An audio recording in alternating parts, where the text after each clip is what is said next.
Good morning. So today I am going to start off with these two synthesis problems that we didn't cover on Wednesday, and then we're going to go through some NMR today.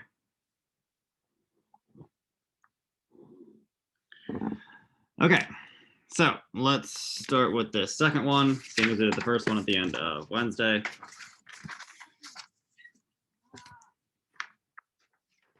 If I'm looking at an NMR, or not NMR, a synthesis like this, where I have a six-membered ring, most likely I did some sort of Diels-Alder. When you do a Diels-Alder, you're going to end up needing two different components to it.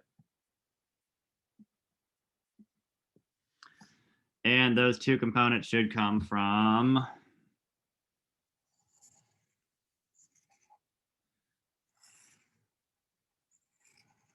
most likely these two halves of your molecule here.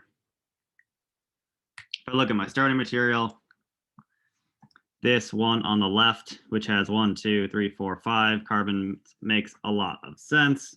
That looks a lot like this starting material here versus this one on the right, which is just this 4 carbons. It'd be a lot harder to make this out of that. So we need to make some sort of Diels-Alder diene, which we can then use to do this reaction. All right, so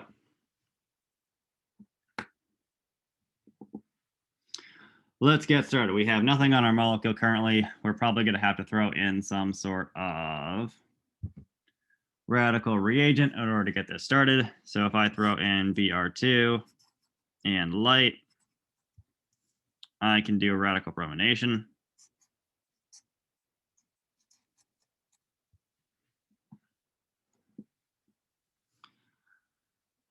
From here, my bromine is next to a primary, and a secondary center.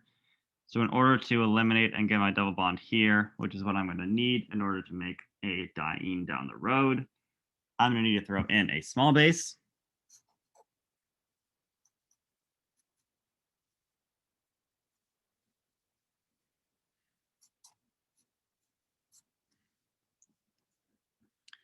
Like so. Now getting from a single double bond to a diene is pretty straightforward. There's kind of a trick you can use all the time, which is throwing in Br2 or Cl2.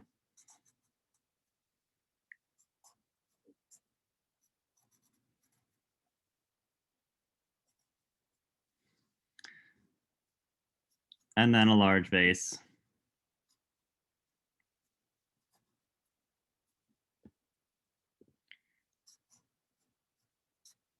Whoops, not what I wanted. Can get you here. From this point, we've made most of what we need. We just need to do our Diels-Alder.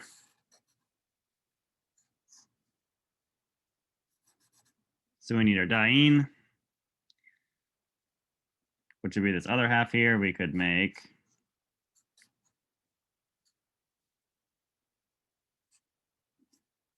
this.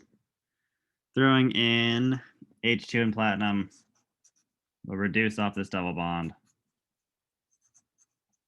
to get to our final product. Technically, these are syn here, so this should also be wedges.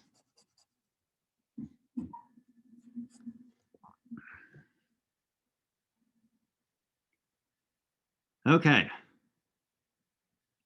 Let's take a look at the second one, which is similar. It's just going to be a couple more steps.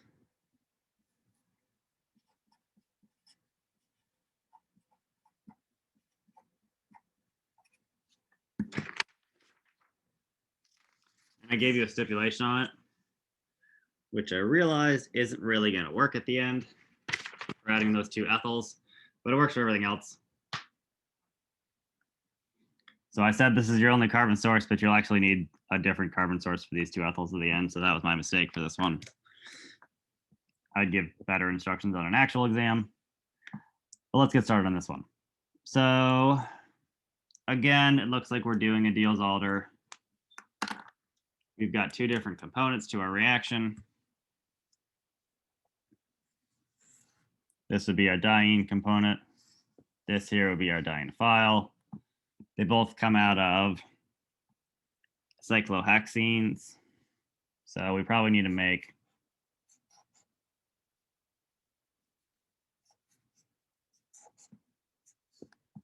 this at some point. This will let us do our Diels-Alder to make this guy. And then we can do some other things to get these two ethers on here. All right. So starting with this is kind of our midpoint. We can kind of take our starting material and try to get there. We're going to use a lot of the reactions we just used. So Br2 and light, because there's nothing on our molecule currently, it's very symmetrical. So we can brominate, throwing in a base.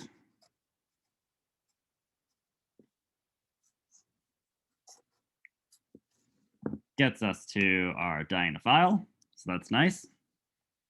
From here, if we add in Br2 or Cl2, we can dibrominate.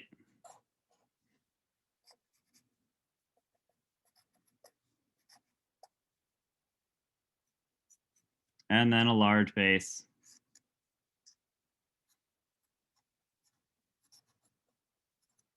Can give us our diene. Once we have our diene, throwing in, or just doing the reaction, so doing the Diels-Alder reaction,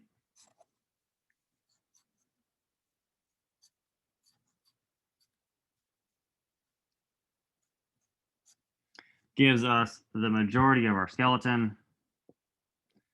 Looking at our final product, we need two alcohols. They look like they're both going up, so we need to add them syn.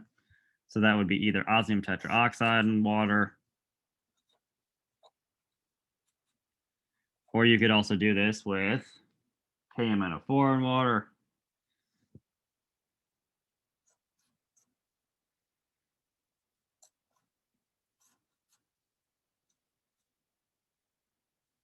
Oops, I flipped the stereochemistry on that on accident, but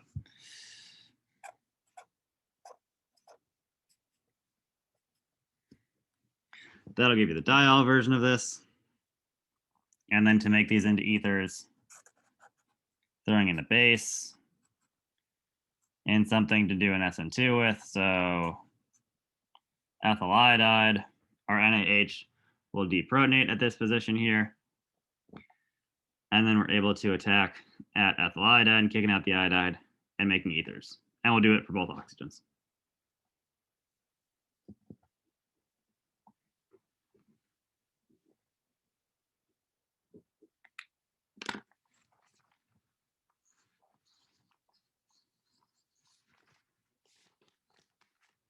Okay, so we are going to move into some NMR.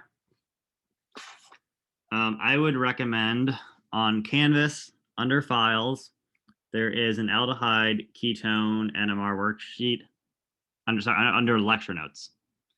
You can pull that up. That's what we're going to go through today because it'll probably be hard to read things here. I'll talk about it again in a minute, just so you guys know where to find the NMRs that we're doing today.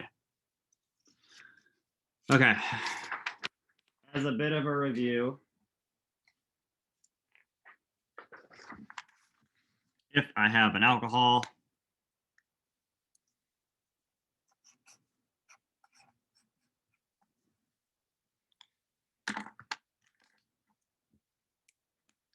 this OH here is going to give me a weird looking peak. It's going to probably look something like this here. It'll be a 1H. That would be our OH. We are not going to count it for neighboring hydrogens. And that's kind of all the principles for that. The carbon that's attached to it. So currently there's a CH here. This is going to show up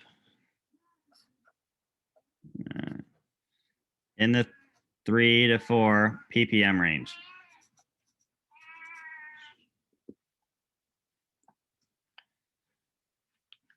If we have a carbonyl, like a ketone,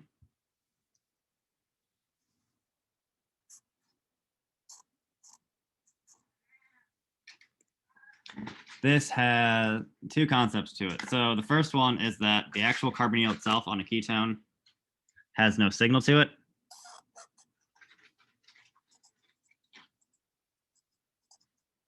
It's because we're doing proton NMR. And this has 4 bonds to carbon, or 2 bonds to carbon, 2 bonds to oxygen here. There's no actual bond to a proton, so there's not going to be any signal for this. It's a pretty strong bond if you're thinking that this bond here shifts us from the 3 to 4 range being attached to an oxygen. We're now attached to 2 oxygens. But because it has no signal, we don't actually see that. It is powerful enough that it will shift what's next to it, though.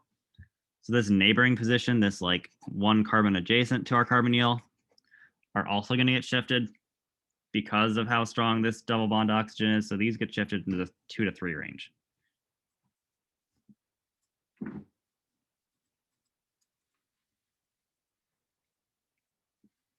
And that's going to be true of anything that's attached to a carbonyl. So when we do esters and carboxylic acids later on, anything that is in this position that's 1 next to it is going to end up in this 2 to 3 range.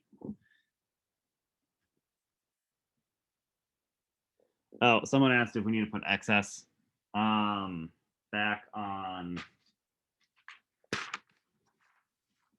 this sheet here. You could put excess. I would probably give it to you either way.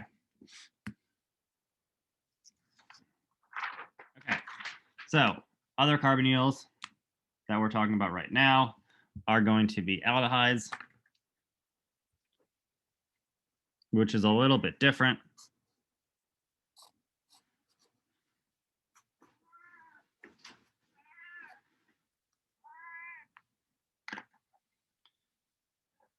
So we have 1 carbon, which is adjacent to our carbonyl. So this one here, this CH3 is exactly the same as the CH3 we had over here. This is going to show up in the 2 to 3 range.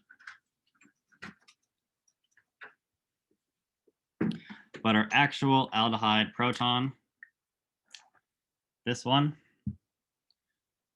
which is directly connected to this carbon with the CH3 here, gets shifted dramatically more. So it ends up in the 9 to 10 ppm range. One thing I didn't probably talk about up to this point is that you can actually compound these shifts. So if I had something like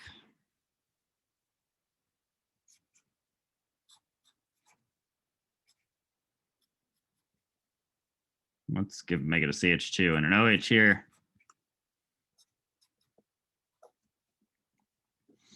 So next to a carbonyl is typically in the 2 to 3 range. Next to an oxygen is normally in the 3 to 4 range. This has both. We're 1 adjacent to a carbonyl. We have attached to an oxygen. They end up kind of compounding, and you end up probably pushing this all the way to 4 to 5 ppm. So something to note is that if you have multiple of these, it'll kind of keep shifting it. If you think of your normal range as being 1 to 2, this one's 3 to 4, this one's 2 to 3. They're kind of adding an extra 1 to get to here, adding 2 to get to here, so they end up adding 3 total and ending up pushing up to the 4 to 5 range. Okay, let's do some NMRs, because I think that's really the best way to learn these. So, like I said, in Canvas, under Files, under Lecture Notes, you can find an aldehyde and ketone worksheet, which is what I'm going to do today.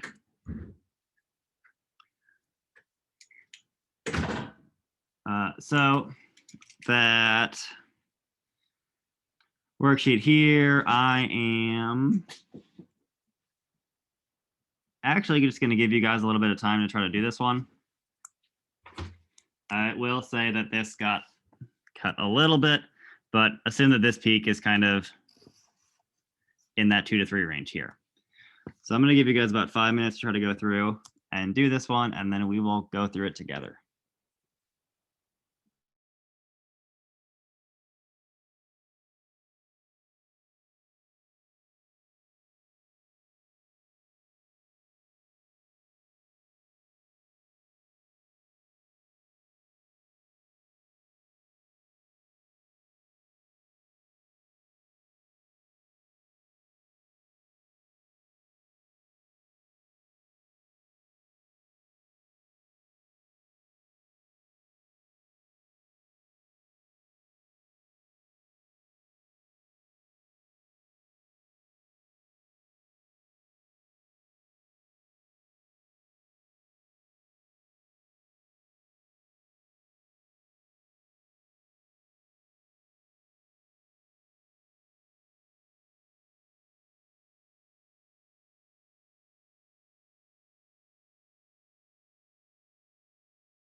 All right, taking a look at this first one here.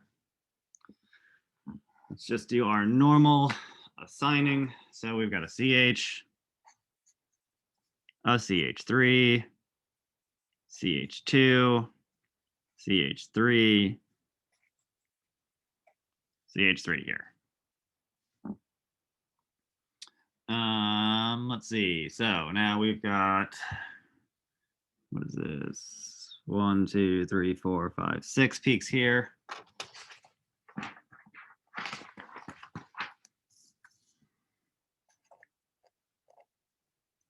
So it has 5 neighbors. This is 1, 2, 3, 4, 5.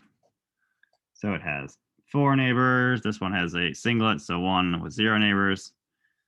2, 1, 3, 2 here. We take a look at what we have. We have an oxygen. We've got 1, 2, 3, 4, 5 carbons that are showing. We should have 6 of them, which is a sign usually that we have a carbonyl. We also have 2 signals in this 2 to 3 range, which is another sign for a carbonyl. So we're going to start with that. It's probably a ketone because we don't have a very obvious aldehyde peak. It should be in the 9 to 10 range. So drawing in a ketone, 2 peaks in this 2 to 3 range, put them on either side. I'm going to put the CH3 on this side and the CH over here. Our CH3 is terminal. CH has got 2 open positions to it. It's supposed to have 5 neighbors. So currently it has 0. Easiest way to make that would be a CH3 and a CH2. We only have 1 CH2, so it probably has to be this one. That CH2 is supposed to have 4 neighbors. Currently it has 1. So that means it should have a CH3 on the other side of it. Doing some assigning. I put this A, B, C, D, E here. A should be our CH attached to our carbonyl. B should be our CH3 that's attached to our carbonyl. C is our only CH2. We have 2 CH3s left over. One of them should be a doublet, so it should have 1 neighbor. The other one should be a triplet, so it has 2 neighbors. This CH3 is next to a CH2, as opposed to this CH3, which is next to a CH. So the one with 1 neighbor should be this one. The one with 2 neighbors should be this one here. So someone asked what made me know if it was a ketone again. So we don't have an OH peak. So there's really 4 different options for when you have 1 oxygen.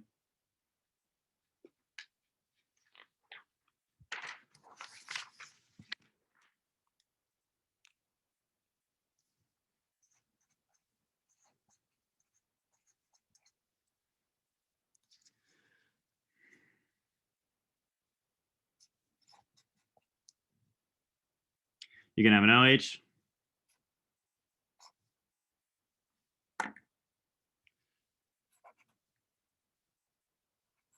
Shows up in the 3 to 4 range. We get kind of a weird blip looking guy for this OH. So that one's pretty obvious. You can have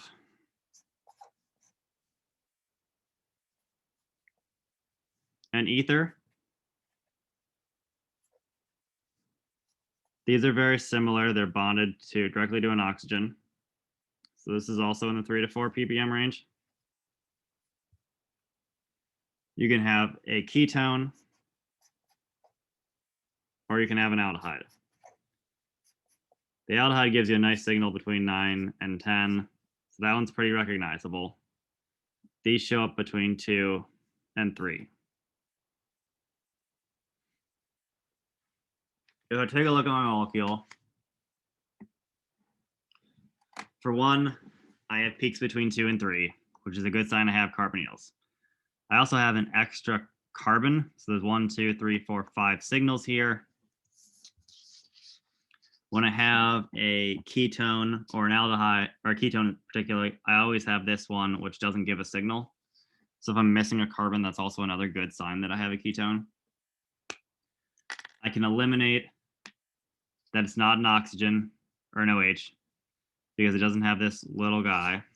I can eliminate that it's an aldehyde because I don't have anything between 9 and 10.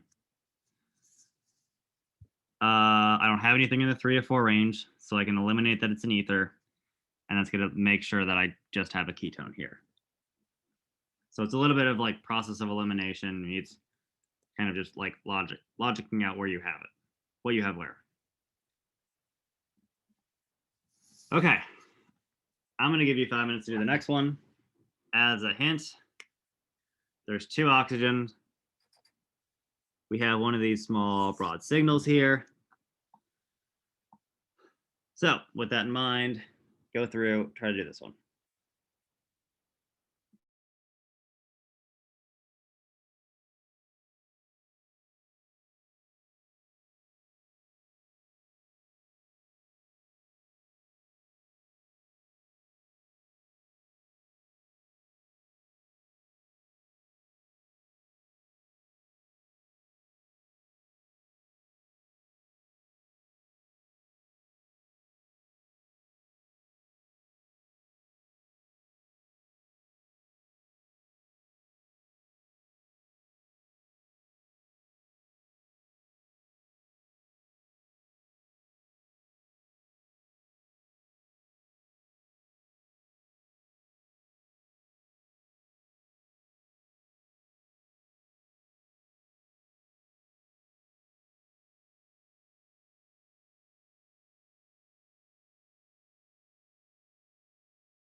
All right, so taking a look at this,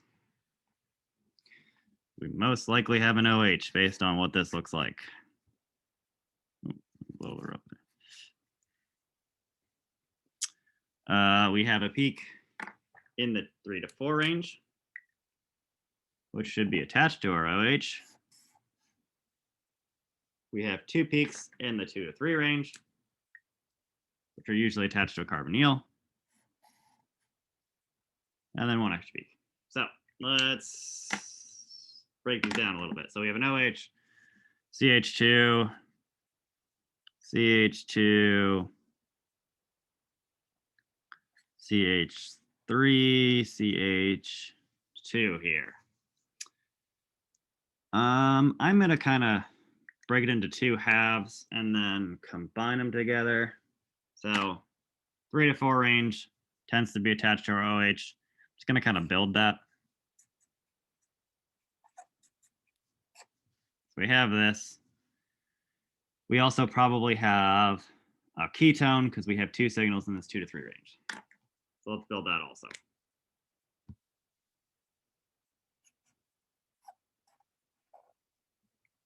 One of them is a CH3. The other one is a CH2.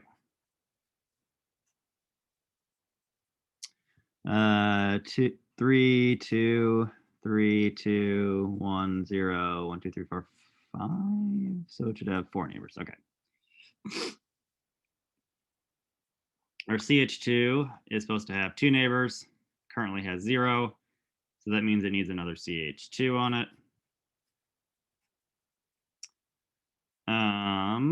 This CH2 is supposed to have 4 neighbors. This one's only supposed to have 2. This one's probably going to be our terminal one.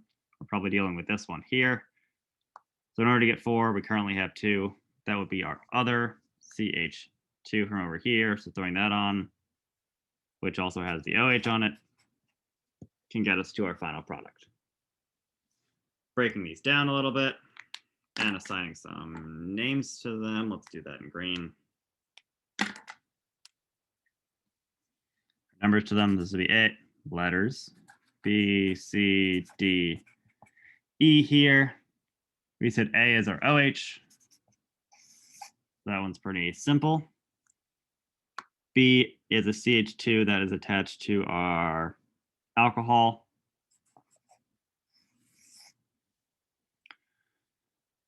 C is in the 2 to 3 range, so it should be attached to our carbonyl. D is the other one, that's a CH3. Oops, D, that still looks like a B.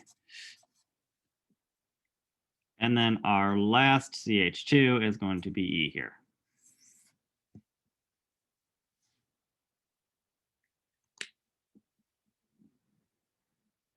All right. Moving on to page 2.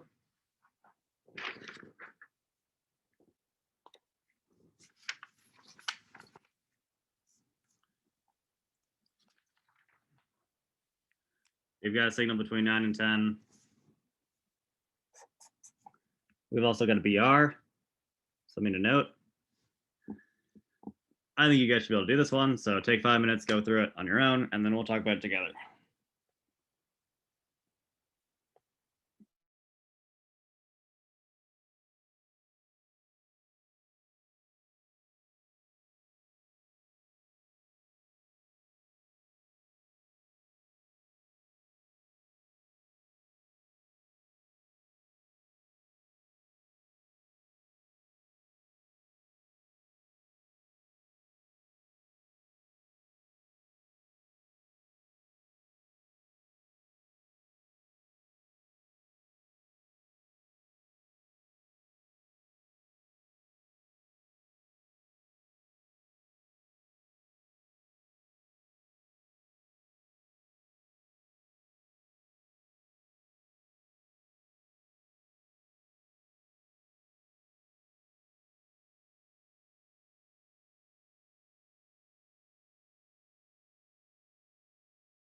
This is 1, 2, 3, 4, 5. 1,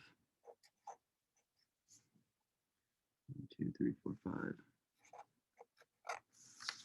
People ask for the splitting pattern. This one is 5. This one is 5 peaks. This one's 6 peaks.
All right, let's get started.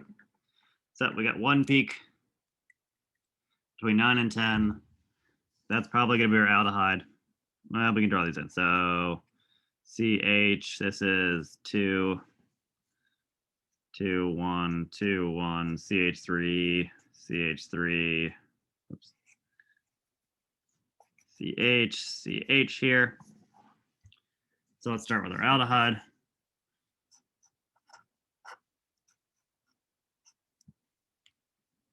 It has 2 peaks, which means it should have 1 neighbor, which would be one of these 2 CHs here. We've got one of them in the 2 to 3 range, which should be next to our carbonyl. One of them in the 3 to 4 range, which should be attached to our bromine. So the one that's attached to our carbonyl should be here. It is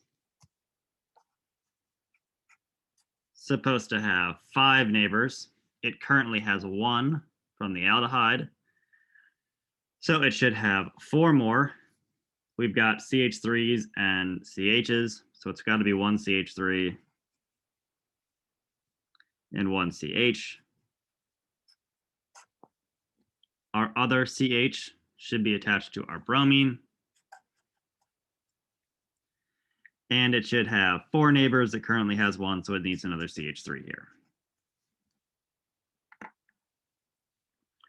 All right, doing some assigning. A, B, C, D, E here. Most likely D and E are going to not be able to be discerned, but they're both doublets. They're both CH3s. We're probably not going to know which one's which. A is going to be our aldehyde. B is our CH that has the bromine on it. C is our CH attached to our carbonyl. D and E are kind of undetectable, so D or E. D or E here.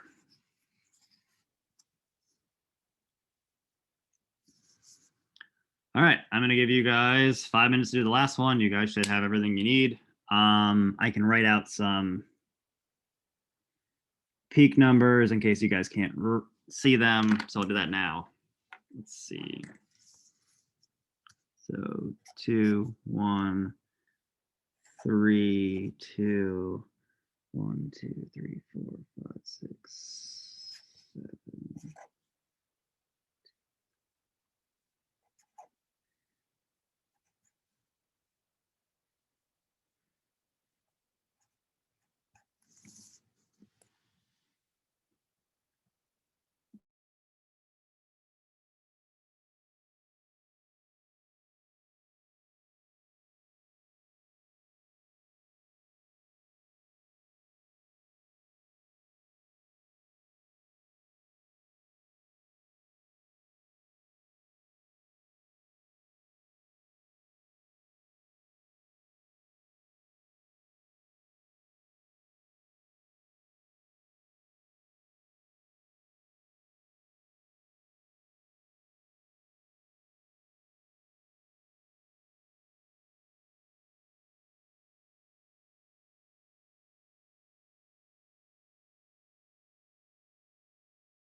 All right, let's finish up this one. So we've got a peak between 9 and 10 here, which is most likely our aldehyde. You can also draw in our CHs. So we think this one is this here.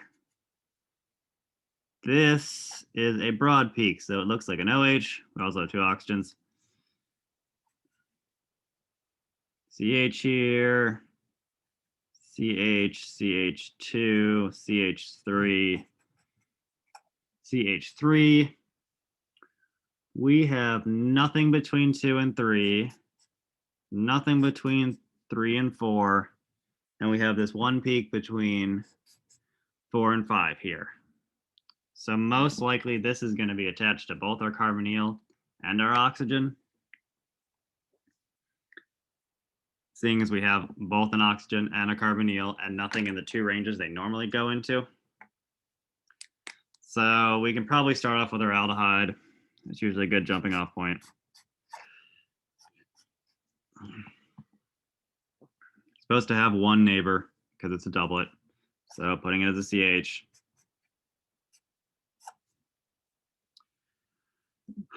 It is going to most likely be this CH because there's nothing in this 2 to 3. There's nothing 3 to 4.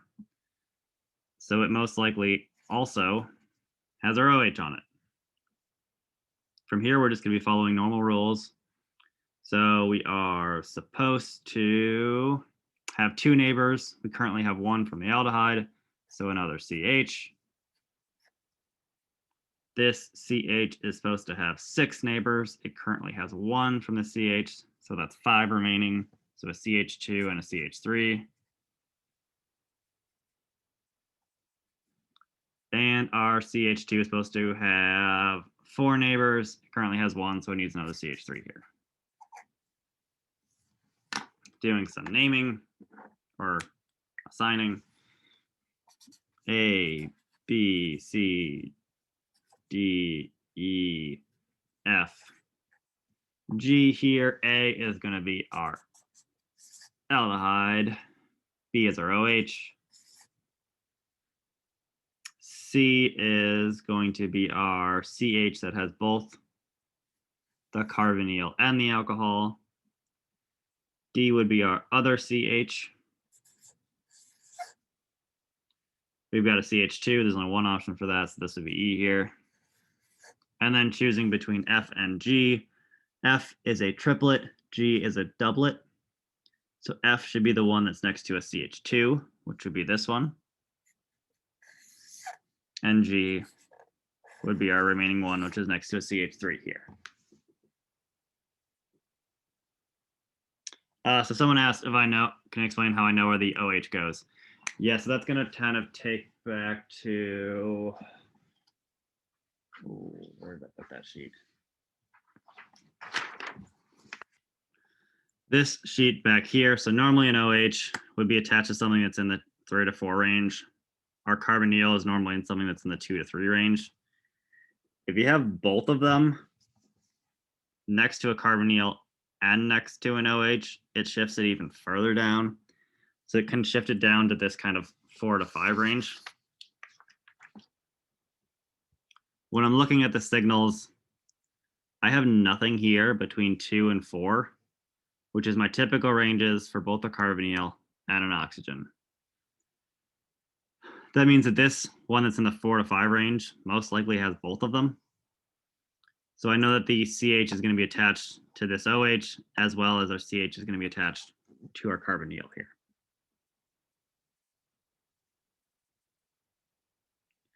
Okay, I'm going to update the practice exams to have ketone and aldehyde problems. I think they currently have aromatic problems on them. So look for an updated version of that probably today.